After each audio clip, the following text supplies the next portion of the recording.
So I'm currently behind the wheel of the 2022 Toyota Tundra, and I want to take a moment to showcase how to change out the battery in your key fob should it go bad. So first off, locate your key fob.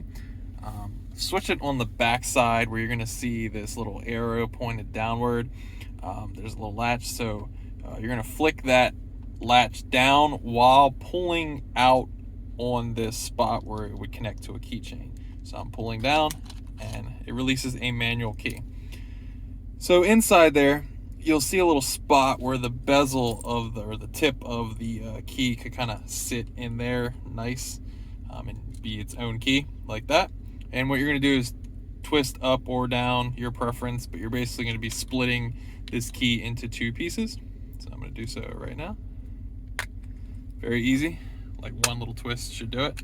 And that's going to reveal the top section, which has the buttons, and then a bottom section, and then a circuit board in the middle. So the circuit board is basically the buttons, but it's going to reveal a CR2450 battery. So you can use your fingers, you can use that bezeled key to pop this out. I do not need to. This is a fresh key battery, but when you put the battery back in, be sure to try not to touch the opposite side of the writing with the oils on your fingers, because it'll diminish the life of the battery. But I'll put a link in the description for this battery on Amazon, probably the cheapest place you can get it should you need one.